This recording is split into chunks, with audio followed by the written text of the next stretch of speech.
Welcome to The Best Medicine.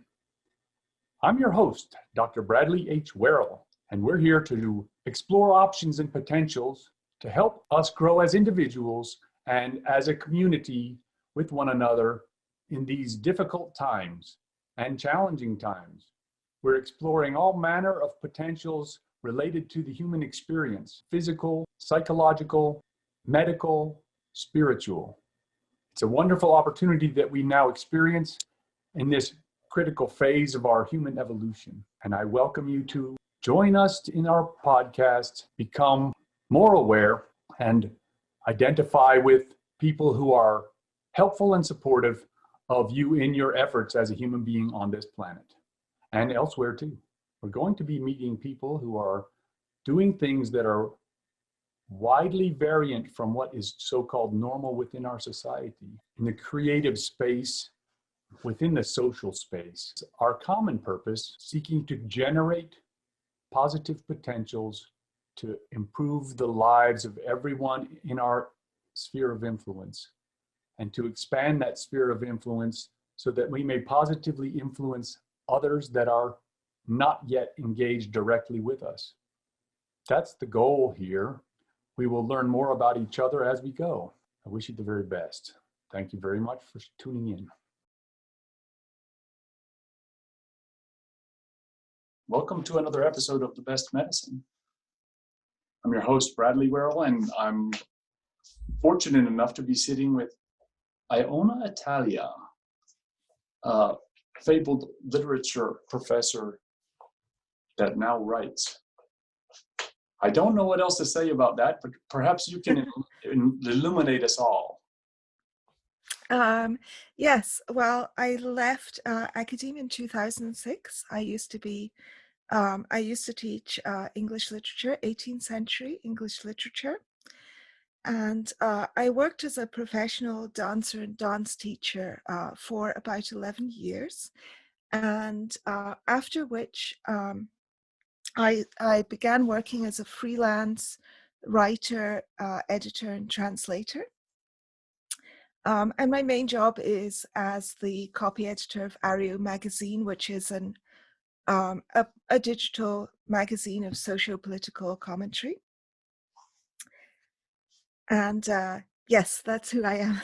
It's very interesting. It's like I was pretty probably maladapted for higher education back in the day of when I was in college. I got out of college in 1985, the geology degree, and I did not understand English literature as a formal study. And so you went down this pathway, which is like so anti-pragmatic. You know what I mean? Yes. It's like, yes. I'm a country doctor, and I'm a very pragmatic individual, and I like studied Areo Magazine. I was looking at it, and I'm like, very interesting cultural articles. Areo Magazine. Excuse me. It's cultural in a way that I'm uncultured. Well, I think that I have always been attracted to the exciting over the pragmatic, and I've always been somehow fatally drawn to things that do not make any money. That's interesting. So what's interesting is I began studying what happened to America about 5 years ago. And I came across the works of literature professors who are doing work of eminently practical value, which was a surprise to me. Also surprising to me is the amount of writing that they can create. I'm relatively few words myself, and it's like I one literature professor, E. Michael Jones, he writes faster than I read, I think. It's stunning to me. I just find it stunning. It's like amazing prolific nature of writers, and I think the academics are better at it than everybody else. Well, yes, I think that depends. So in my own case, if I'm writing an article, it really it really depends on the nature of the writing. So the kind of thing that we publish in Areo is mostly really opinion pieces. We do publish some articles that are what I call science communication, so scientists who are writing about some concept or discovery for a general audience. We have some of that, and we have quite a lot of academics writing for us, writing about specific things in history or philosophy that interest them. But I think that the bulk of our magazine is opinions on politics, on particular aspects of politics. And usually when I'm writing an article of that kind, I've written a number of political sort of op-ed style articles myself. When I'm writing an article of that kind, it's usually because there is something on my mind that I've already been thinking about. So by the time I come to write the article, it's pretty much already all laid out in my head. And so I think that my record was, it took me 1 hour to write a short article I wrote about Indian independence for India's Independence Day a couple of years ago. And I remember just, these were all thoughts that I'd had and things that I'd said already, just in conversation. So it was really just a question of pretty much writing them down and thinking about precise, exact phrasing as I went along. But if I'm commissioned to write an article, or if it's the kind of article that requires more research, then it can really take a long time. I think the longest I spent in an article was a book review that I did of Derren Brown's book. It's called Happy, and it's that book contains a history of the Stoics. So to review it, I felt that I had to do quite a lot of research about Stoicism and the kind of uses of Stoicism in self-help books, etc. And it took about 3 weeks for me to write that review. Also, it's quite a long book in itself. So about a week of that was reading the book. When I say 3 weeks, I don't mean full time, because I am always doing other things as well, but maybe on a kind of 4 hours a day schedule. So that's a lot of hours that go into it. Yeah. So what it interests me, like, I think yesterday or the day before, I watched a video on Edgar Allan Poe as an American, in American literature, in the context of culture wars in the early 19th century, which had never had occurred to me in a million years. And I found it to be quite interesting, which is unexpected because I generally am not interested in such things. And but it was an interesting, to project the mind into the space of the literature people are generating culture, and perhaps self-consciously so. And I thought that was interesting because it was unexpected. You know what I mean? Mm-hmm. And now, is that how you see this process occurring with regard to Areo? Sorry, I'm not sure what you mean by the process, how I see the process going. It's intentional cultural enrichment. Intentional cultural enrichment. Well, I think that in a sense, when you're writing an article, what you're trying to do is draw attention to something that you think people are not focusing on or not focusing on sufficiently.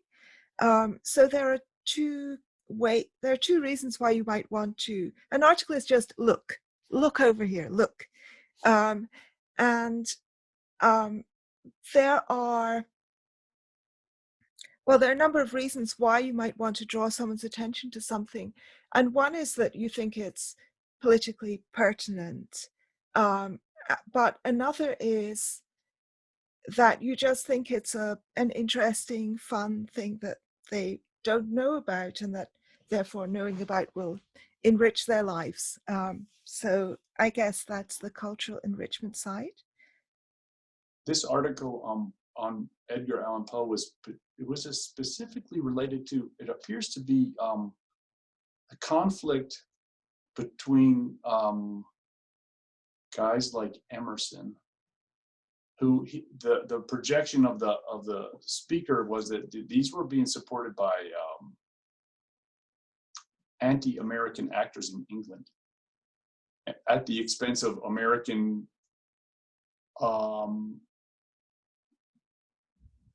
literatures coming from the likes of Poe, which I thought was quite weird. And it's like a counterintelligence function at work. And I did edit that article, but you have to know that I edit at least 5 articles a day, and have probably done it more than 100. Oh, I'm not trying to press you at all. I don't remember it in huge detail right now, and that's not my field of study, so I can't really say very much about that. No, I'm not trying to press you like that, but what the interesting function of it was this, is that it appears that there's the creation of literature is related to the projection into the public space of underlying themes and overarching themes that are quite intimately related to the, I guess, the life of the nation in a way that I never really thought about, which is kind of, it's interesting. And I'm like, but so like I say, I was quite ignorant of literature, and I scrupulously avoided it in undergraduate, which is like, well, I don't know, I didn't understand the value of it, I suppose. And so now I'm like this. I'm interested in this. It's to generate interest in the thing you pointed at, or where how do you get paid for that? Is the question. Is the pragmatic part of me going like this? It's like, well, that's frightening. Oh, I see. Well, I don't primarily work as a freelance writer. Very few people do. I work as an editor, and I occasionally write pieces for Areo, and I'm working on my own book. I think that, the answer to that question is that there are a very small number of people who are employed by legacy media, by print media, increasingly small. And then there are a lot of people who write, then there are some online publications, most of which are not profitable, but a couple of them are profitable enough that they're able to pay their writers what is considered a fairly decent amount within this sphere. So at Quillette is probably the most successful at the moment, and they pay writers 300 Australian dollars. I'm not sure how much that is in US, maybe $200 US per piece, which is not that much if you bear in mind what I told you about how long it can take to write a piece. If it took you 3 weeks to write that piece, that is really not a lot of money. So even that is a nominal amount. And at Areo, we pay about half of that. So people's motivation generally for writing for these kinds of smaller publications is not financial. People write because, well, I would say about 3/4 of those who write for us are academics, and they want to write about something that is of interest to them, or that seems important to them, in a way that is more engaging and readable, Because when you write for an academic journal, you're expected to write in this completely turgid style that no one in the world enjoys reading, and that is almost incomprehensible even to other people in your field. I mean, that's the way it is. That is not fun for anybody. Nobody does that except because they have to. The question of why they should have to is another question. I think it's a completely ridiculous, onanistic scheme. But anyway, they want to write in a more engaging style and reach a broader audience. So, or they want to write on something that's outside their official field of expertise, but which they know something about. So that's about 3/4. And the other quarter is people who are just feel strongly about a specific issue or want to introduce people to something that they love, like a favorite author or artwork, or scientists who are passionate about raising public awareness of issues in science.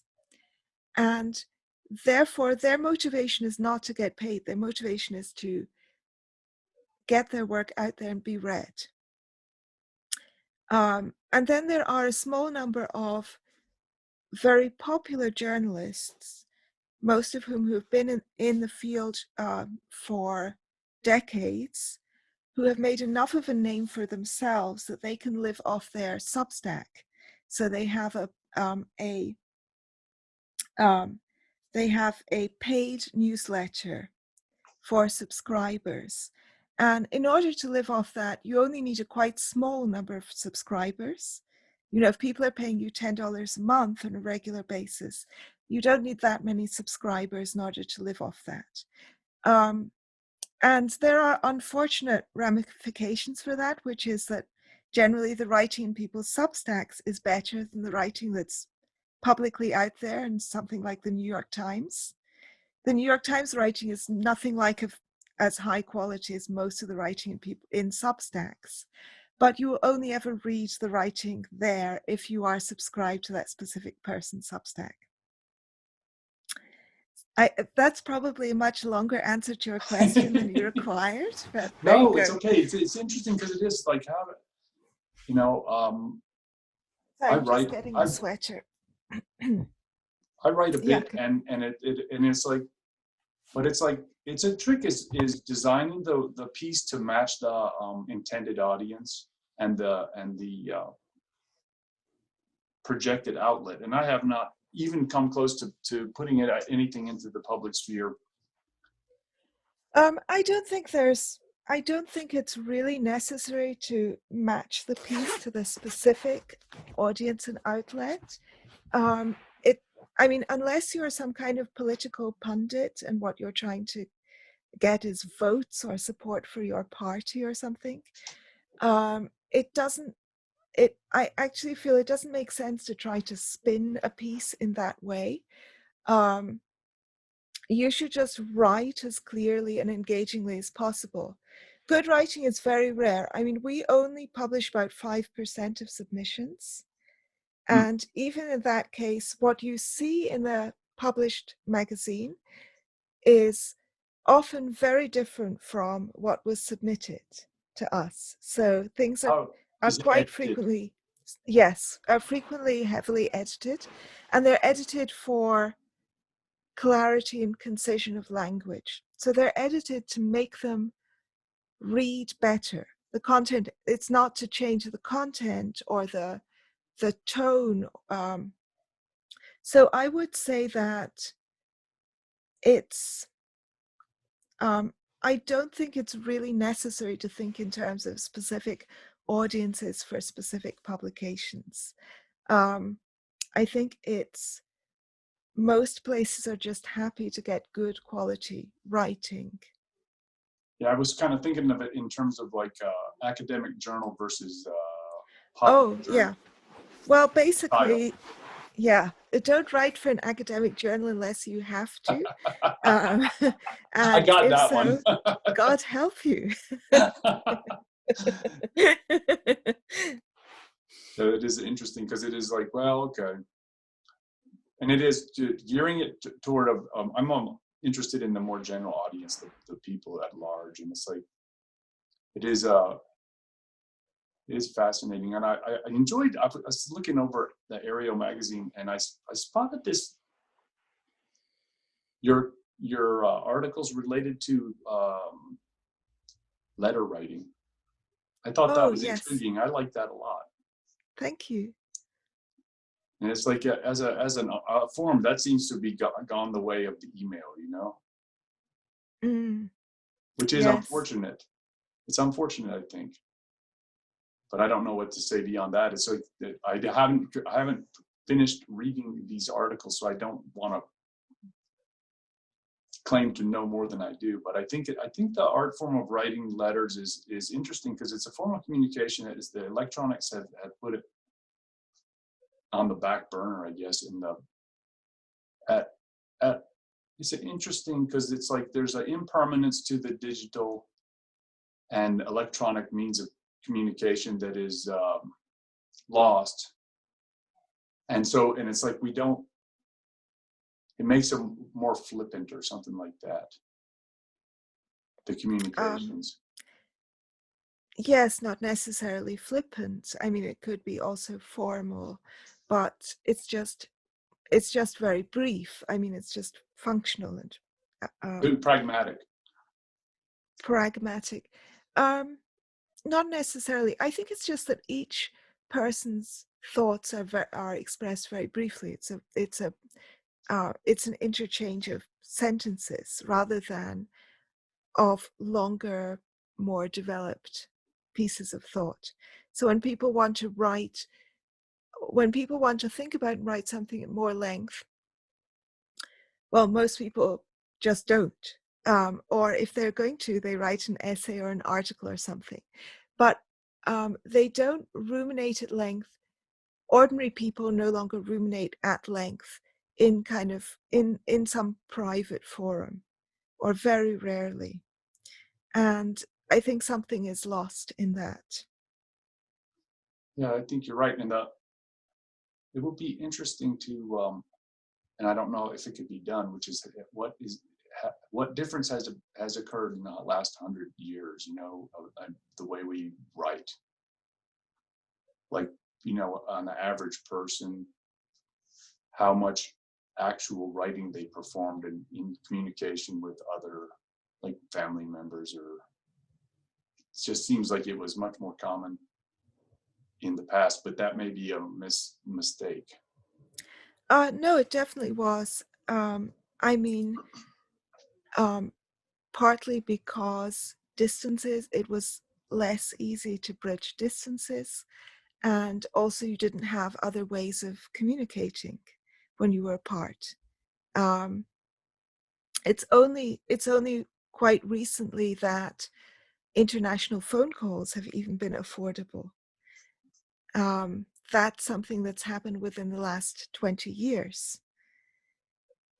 So before that, if you want to talk to somebody at length and you are far apart, you didn't have many other options.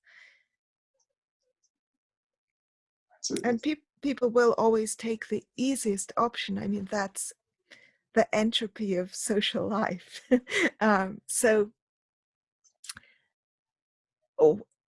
It's easier to talk than it is to write all your thoughts out in a letter, and it's more convenient to get an immediate response than to have to wait for the post to take your letter to the person and bring their response back.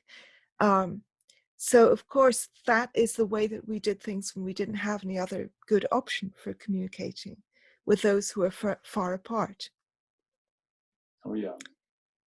It is an interesting, well, like we like our dopamine fast, right? So you get when you're having a communication, you get quick response.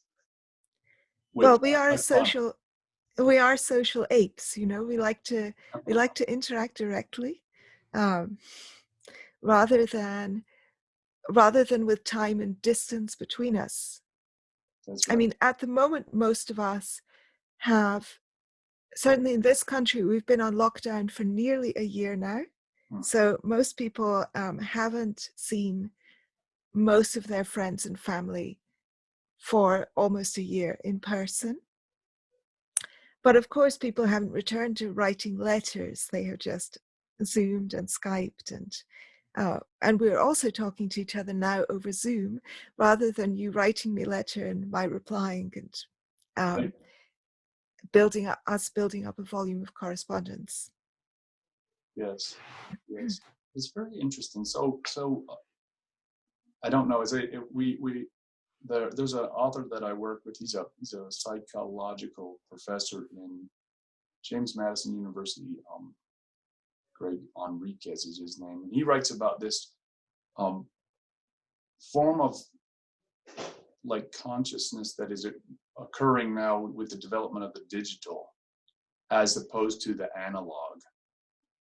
So we were working in analog up till maybe 25 years ago, 20 years ago even, and now we're doing this digital, and it is the expression of consciousness through the digital it's a opening up like a blossoming field that has yet to be understood even by us as we participate in it, which is, it's an interesting premise, because it is like the creation of the printing press, 1500, and then the flourishing of expression, as we moved away from handwrite or hand copied pieces into mass produced analog pieces, now to digital, which is just exponentially greater proliferation of copies, I guess, is the right way to think about it.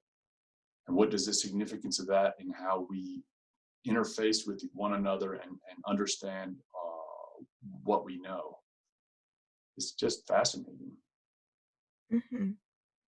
I saw it with regard to Areo it's like about the late 80s, early 90s, there was a start to be a proliferation of niche magazines that were very well targeted for small groups of people.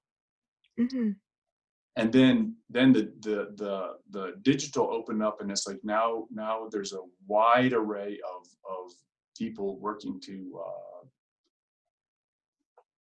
express their interests in a digital form that is like the fragmentation of that to the nth degree. Right. Yes, of course. And that's interesting. I don't know. It's like, I just kind of like this. It's all it's like cantilevered self-expression into this digital sphere, and the people can support themselves doing it, which is like a marvel to me. Yes, almost no one can support themselves doing it. That's like 0.001% of people. But yes, there are some people who support themselves simply by publishing their writing, as I mentioned, on Substack. Or there are people who support themselves completely from their podcast. I'm thinking, for example, of Jesse Single and Katie Herzog's podcast is, I think, now making them, I think it's making around $20,000 a month. So that's $10,000 each. That's a very, that's a hell of a lot more than I earn. I don't mean to begrudge them. I think it's a great podcast. I'm really happy to know that that's possible. And there are also some people who are making a living from YouTube. A friend of mine is making a living from YouTube entirely. Her channel is entirely focused on how to spend less money on makeup and That's amazing. get greater use and enjoyment out of the makeup you have. And so she has videos on topics like, you've seen this particular makeup look that you want to emulate, but you think you might need to buy new makeup products to do that. And she shows you how you can reproduce a similar kind of look and get inspired from makeup you already have. So that seems like a really niche market, right? She has, so she She supports herself and she and her boyfriend both live off this YouTube channel. He does the technical stuff, and she creates the recordings, and it's just her sitting talking to the camera and putting on makeup. Huh. It's amazing, but very practical. Well, in a sense, it's practical, yes. I mean, I think that most people who I imagine, having watched her channel, that many people are watching aren't actually going to do the makeup looks. They just enjoy hearing her chat and philosophize. That's what I find funny, because I kind of observe myself observing YouTube, right? And I found myself oddly attracted to videos of guys going in the woods with a piece of a tarp and a stake and just camping out in the snow. I'm like, that's utterly ridiculous. How interesting that I find that amusing. Well, people tend to fall into rabbit holes on YouTube, and and of course the algorithm encourages you, and it can be very fun. So, I mean, I enjoy watching music videos, and it's in that, if you do that, YouTube suggestions are really helpful, because thanks to YouTube, you can just go on watching the same kinds of videos that you already enjoy all day long. And people often have very niche interests, which are not unconnected to their real life interests.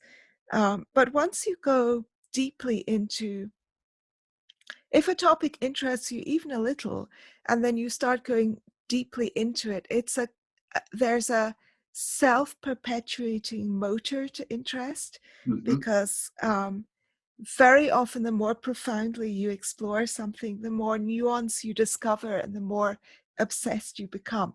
And YouTube certainly encourages that kind of obsession. It asks you, would you like to watch another 20 videos of guys putting up tarpaulins in the woods in the snow? I mean, your testosterone levels must have shot through the roof by now after all of this. I just find it funny. It's like the guy's out there and he forgot his pepper. He's like, oh. I think you have to, I mean, there must surely, you are the doctor, there must surely be adverse effects to high testosterone. So I think you should watch my friend's makeup videos just to kind of get the levels back down, get I've to got a a better question for state you. of balance. It's on this thing. The interesting thing is this is about free speech and these private platforms. Does that make you have apprehension at all? The Oh limitation of free yes, speech? yes. I mean, the um, the point of a platform is the audience. So a platform is not helpful, is not useful to anyone unless a lot of people are on that platform. So therefore you can't really build your own alternative platform. Even if you're a very powerful company, as Google discovered when they tried to launch Google Plus. Google Plus didn't work because for it to have worked, a substantial number of people would have to have signed up. I mean, a lot of people. But when people signed up and they found there were fewer people on Google Plus than there were on Facebook, and therefore their posts didn't have enough audience, they just stopped using it and the whole thing collapsed. And that minimum number is quite high because it needs to be able to compete realistically with the platforms that are already out there. So therefore, in theory, you could be kicked off YouTube and put your videos on Vimeo instead, but nobody watches Vimeo.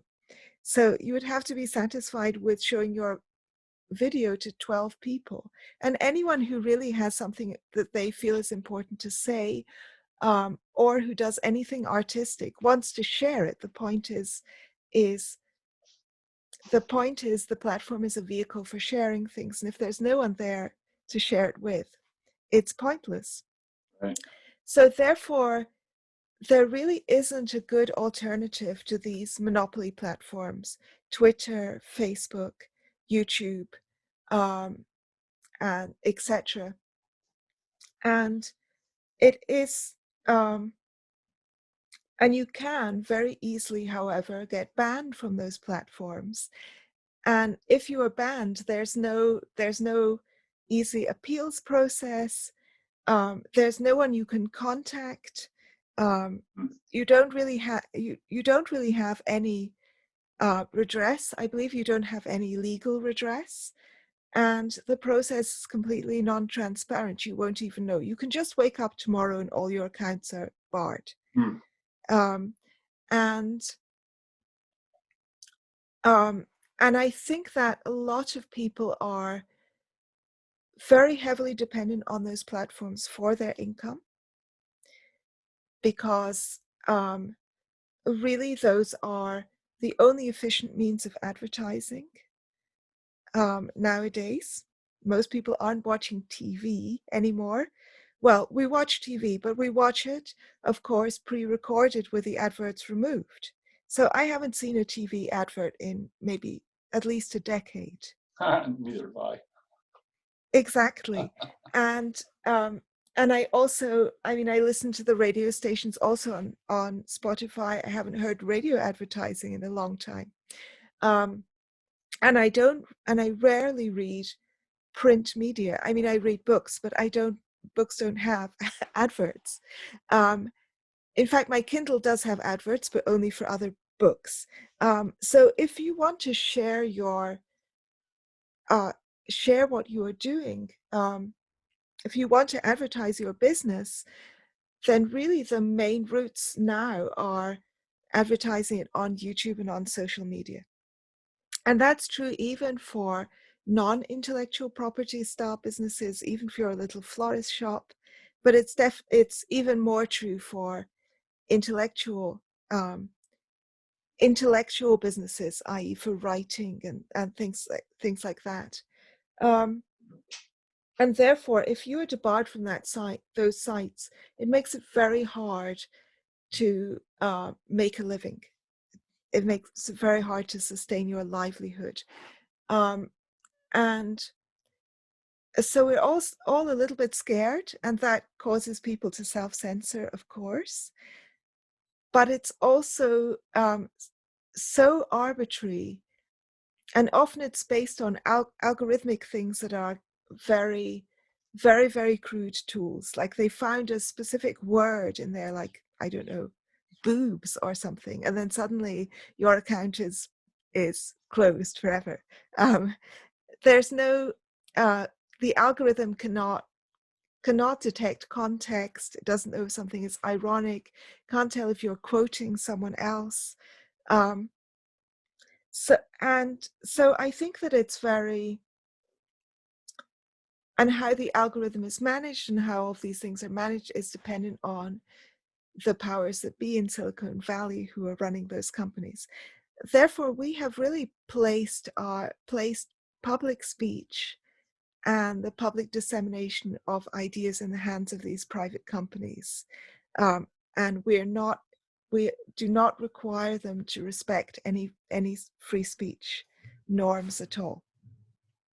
So they are able to do things like debar the citizens of entire countries from their using those platforms because of the authoritarian governments. They also do things like supply names to governments of dissidents, etc. All of this is very, very problematic. In the West, that isn't so relevant, but in the West, what can happen is that you can be debarred from the platform. And so, yeah, I think that is a major concern. And we have seen recently that when other platforms try to create a more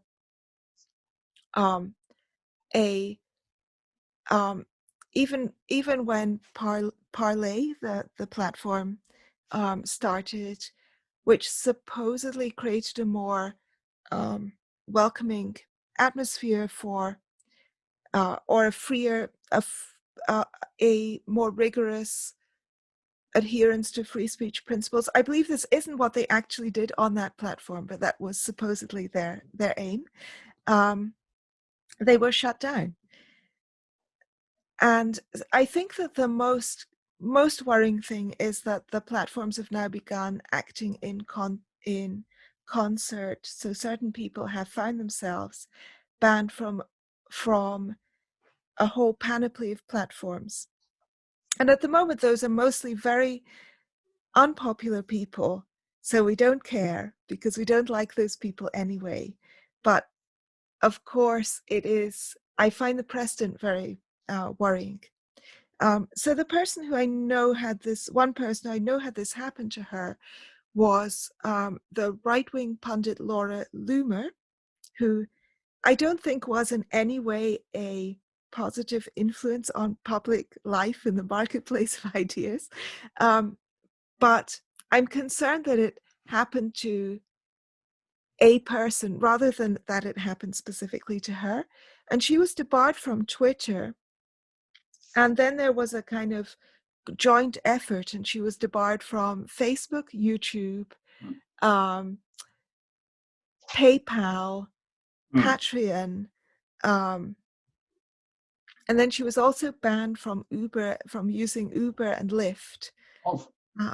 So I can, I can see why she specifically, why there were reasons why she specifically might have been banned, but I'm concerned about these kinds of coordinated bans because that really makes it very difficult for the person to have any outlet for public expression. Yeah. And in fact, for being self-employed at all, if you're banned from Patreon, PayPal, etc., it's very difficult to imagine how you will earn your living unless you work for a corporation. That's it. That's the concern. And I guess the other concern is it's artificial intelligence interfacing with the human, our ability to acquire information and I guess filter out our experience. Oh yeah, well, deep fakes are coming.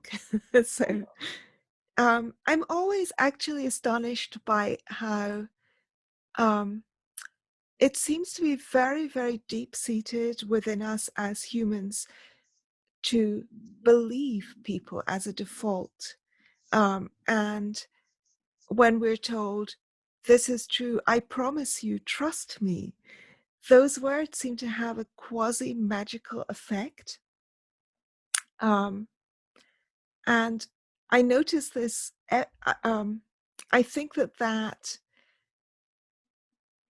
people seem to trust assertions, and I'm very concerned that we can't really do without that because you can't spend your time questioning absolutely everything. Right. But at the same time, it's going to make it really difficult to disentangle what is and isn't true once deep fakes are well established. Yeah. Well, I tell you what, it's a very challenging moment we enjoy right now. Indeed. I do appreciate the opportunity to get to sit with you and have a nice little conversation. Thank you. Me too. And I will study Areo Magazine more thoroughly now that I am familiarized with it a little bit. Good. Excellent. Maybe I will become cultured in the end. I'm sure you already are cultured. Well, thank you again for sitting with us, and I would look forward to chatting with you in the near future. Thank you. Italia. I hope you enjoyed this episode of the Best Medicine Podcast with Bradley H. Werrell, D.O. Don't forget to hit like and subscribe below, either over there or over there. Also, if you're interested in a medical consultation with myself, there's also information below.